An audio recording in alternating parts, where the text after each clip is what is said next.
Tapi dengar baik-baik saudara, tanpa pemuridan, kehidupan kita nggak ada perubahannya. Walaupun luarnya kita berubah, dalamnya nggak berubah. Dalam diri kita, karakter kita, pola pikir kita, cara pandang kita, cara bicara kita, cara kita berhadapan dengan orang, cara kita hidup dengan keluarga, cara kita hidup dalam pelayanan, di dalam gereja, dan lain sebagainya, cara kita bekerja, itu semuanya didasari oleh apa yang ada di dalam kita. Kita kelihatan sebagai murid Kristus atau enggak, itu sebenarnya dari cara kita bicara. Ketahuan sebagai murid Kristus atau enggak, dari cara kita berpikir. Dari cara kita menilai orang lain, dari cara kita berhadapan dengan orang lain. Dari cara kita bersikap terhadap orang lain. Itu yang menunjukkan siapa kita.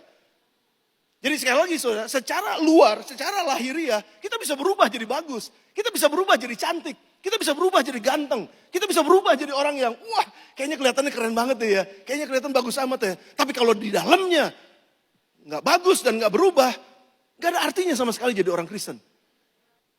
Pengampun, bukan pendendam. Orang yang legowo bukan yang iri hati atau dengki. Tapi orang yang bisa terima keberadaan orang lain juga dan mengasihi, saling melengkapi satu dengan yang lain. Itu hikmat yang dari atas, saudara. Jagalah hatimu dengan segala kewaspadaan karena dari situlah terpancar kehidupan. Jadi kehidupan kita seperti apa ditentukan oleh hati kita. Dan kalau kita nggak bisa jaga hati kita, pikiran kita bisa macam-macam. Dan kalau itu masuk nggak kesaring di hati kita, itu bisa keluar. Makanya saudara, bagus banget dimulai dari pikiran.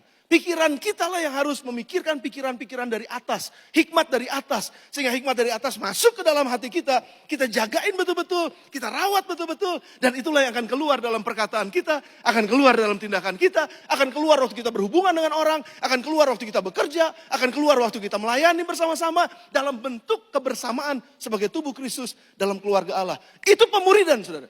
Buat saya kita harus mulai pemuridan dengan pikiran dan hati kita. Bukan dengan program kerja pemuridan.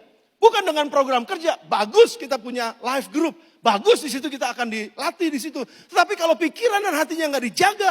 Pikiran dan hatinya nggak dirawat. Maka pikiran hati itulah sebetulnya yang mengontrol segala sesuatu dalam tindakan kita.